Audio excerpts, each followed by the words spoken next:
What up, YouTube? Steve from TeamPurplePanda, and today we are going to talk about Six Samurai. This is part 2 of a Six Samurai discussion. So if you haven't watched part 1, go watch part 1 real quick and come back. Before we start, I'm going to talk about the insanity that is my life. These two are my blades. I have 3 blades, but one of them is being polished right now, so it's out of commission. These two are my other 2 blades, and I love them dearly. They are my babies. They are indeed my babies, and I sleep very close to them every single night, and it's been amazing, very amazing. This one is my Yaito. It's made of 1045 steel. The whole blade weighs about 2 pounds 3 ounces, with the balance point 4.5 inches above Nutsuba. I recently got it refurnished with a new mounting, so definitely new Itos and everything. So it's really nice. I love this blade. I had it since I was 16, so almost 10 years now. So it's this thing's been with me for a long time, and I love it. This is my Shinken, and this is 9260 steel, 9260 spring steel, and this thing is weighted a little bit heavier. It's 2 pounds 5 ounces with a bohi, and with the bounce point 5 inches above the Juba, so it's a little bit more tip heavy than my Yaito. But for Shinken, I find that, like, very pleasing, because the Shinken, this is what I used to do Tamashikiri with, and it's just been serving me well. And I had this thing for well over 6 years now, and it's never failed me once. So this is again my baby, and I am in love with my blades. Yeah, so enough about nerdy awesomeness. I'm actually going to talk about Yu-Gi-Oh cards today. So I'm going to go and put these guys over here. Excuse me. Alright, you guys hang out right over here. Alright, cool. Yu-Gi-Oh cards. Alright, so part of the video I promised to talk about combos and whatnot. And 6M, again, it's a very explosive deck. And it's very, I'm still thinking about my swords. Okay, it's a very explosive deck, and it's also have a very control element to it. However, it has a lot of big weaknesses. So to begin, I'll talk about some of the strength of the deck. The deck has a very big OTK potential. They can put a lot of monster on the boards very fast, so a lot of damage very fast, and they can do this on the second turn. So extremely explosive. So if your opponent's not ready for the for, like, an OTK at any moment, they're gonna get killed. They're gonna lose. And if you're good 6M players, you will be very attuned to those opportunities where you feel that your opponent is expecting to quote unquote take a hit, and you exploit those moments when it's weak, and you explode the field and attack for a game. So that's one of the main strategies of 6M, is to be able to do that. It's very Infernity-like, if you will, but it has more solid base than Infernity. So it has that potential. The second potential is this: 6M can have a control play to it, and what that is that you use your cards to gain more advantage over them by either using effective hand and abuse effect of this guy. So basically, the second kind of play style is you crank out these guys and use them to negate as much stuff as possible, so deplete your opponent's hand, so you can just kind of beat them down with your 6M monsters. So that's another very popular play style I'm seeing in Japan.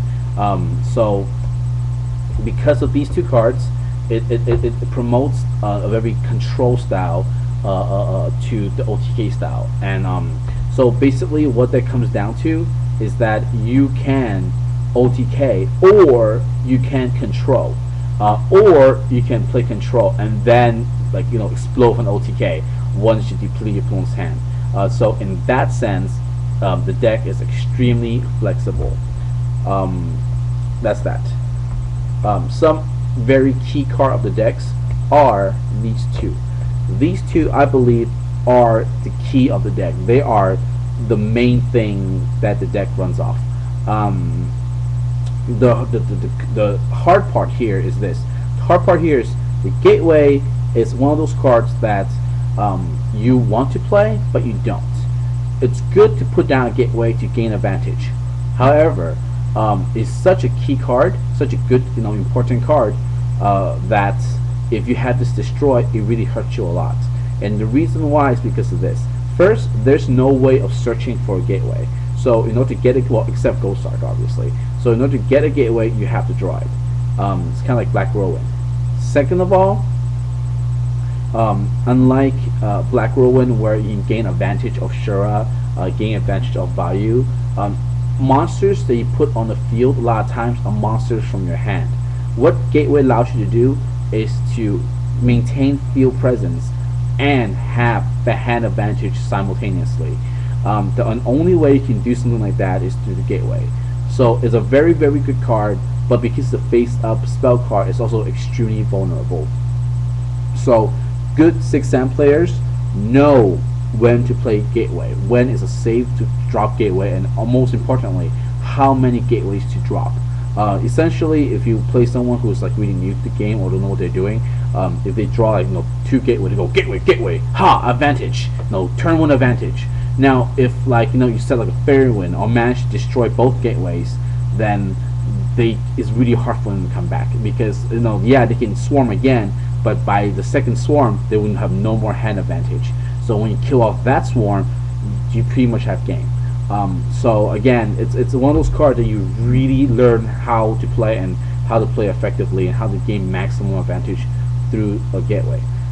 Second card is Double-Edged Sword Technique, and I believe this is what separates the pros from the amateurs. You really need to know how to play this card. It's very broken. It's more powerful than Golem's E-Call because of the monsters that we have in the 6 Samurai. A lot of people are like, well, I don't like this card because in end phase you take damage. Yes and no. Remember, you only take damage if that specific 6 Samurai bring back gets destroyed by this card's effect. But if you manage to equip it with Spirit, or manage to tribute it with a hand, or manage to do something with it, or synchro it now because you have your Kagemusha now, you don't take the damage. So this card is really cool because it lets you one turn bring out one of these guys or another synchro, because you can go double edge, bring back Kagemusha, and like bring back one of these, and boom, instant 5 stars. So it's really, really good. And again, it's one of the things that can seriously win you game. You do not want to run 3 copies of this, because unlike X-Sabers, where you have many ways to load up your graveyard, 6 Sams don't. So you really want to play only like 2 and use them when you can. So be very careful with these. Do not use them randomly. Have a strategy when you set this on the field, and definitely it's one of those things you really have to read the text and figure out combos. So that's that. Moving on. Where is it? Kizan. Kizan's one of those really important cards that you need to know what to do. This card, like just by having him on the field, just having this card in your deck, opens you up to OTK. So in my previous video, I want to talk about like OTK, explosiveness. A good portion of that is attributed to specifically this card. This card can let you bring out 6k of damage on the board very fast. So this comboed with Double-Edged Sword Technique is very devastating. Not to mention, this combo with just Gateway allows you to have both field presence and hand presence simultaneously. So definitely learn how to play your Kizans. Learn when the opening is, and learn when your opponent is expecting that blow, or learn when he's weak. Then you push with Kizan. Other than that, have him in the deck. Or have him in your hand. So definitely keep that in mind. Next thing is this. Kageki, the excuse me, I'm getting like a little throw here. This is the wall, the protection you're gonna have mainly. So don't be shy to set him and take advantage of the 2k defense of his. I find that a lot of players want to keep him in the hand to abuse that marauding effect. Just know that that's not always the best play. Yes, it's good, but also remember, he is 2k wall. So when you need defense, do not fear dropping him. A lot of times I'll set one of these, set a Kageki, and just like use them as defense for 2-3 turns until I draw something comboable, and then I'll just combo off that. So that's that. Also, Kagemusha is a tuner that we always wanted in 6-Sam deck. It's really good, but you have to learn to play and abuse its effect on the destruction. So basically hack him out first, and then do something else, and to bait out that bottomless in something or whatever, and transfer that to him. So essentially abuse the effect where they can transfer the damage to him to protect your monsters. So make sure you know to play this. Don't just use him as a tuner, use him as the monster he is. And also, again, 18 defense, use him as a wall too.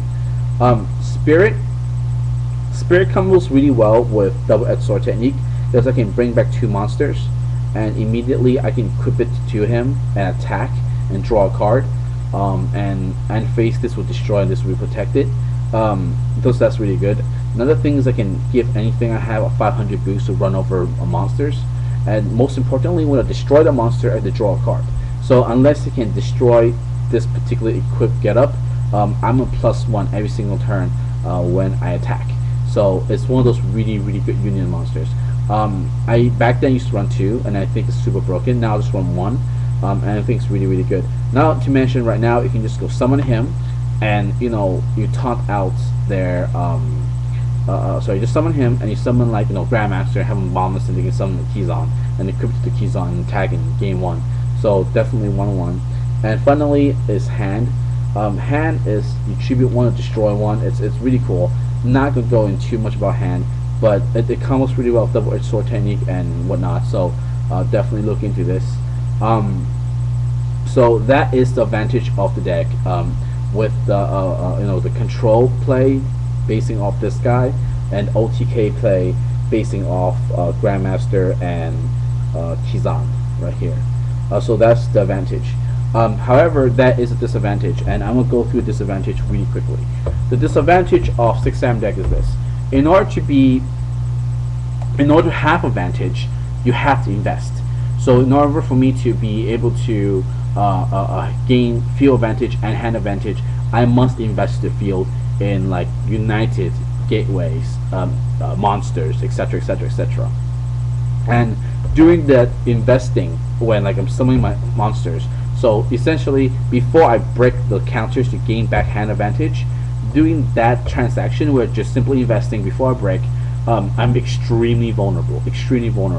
So if I go gateway, summon a monster, and they go no response, okay, summon another monster, and then they go torrential, chain fairy wind, then just scoop it up, because like you -4 yourself, and then you can come back with just 2 cards, because 6-Sam is just very important that everything you do have to combo off each other.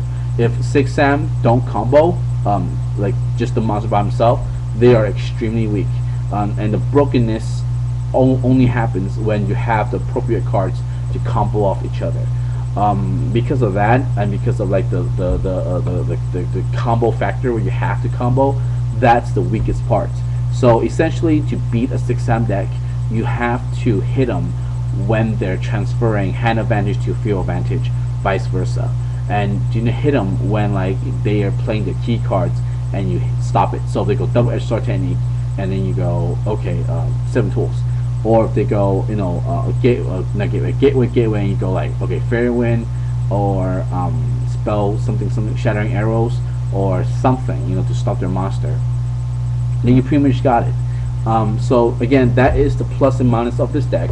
I still going to play it because I know how to play 6 Samurai back then, and I'm pretty good with it. So I know to play around those weaknesses and win some games. So yeah, that's that. And this video is about to go out because it's almost 15 minutes, and that's 30 minutes of me talking about samurai stuff. And you know what? I enjoy every minute of it, and I hope so you did too, because samurais are so freaking awesome. Thanks for watching, guys. Comment the questions below, and hope to see your 6-Sam deck later this month. Peace out, guys.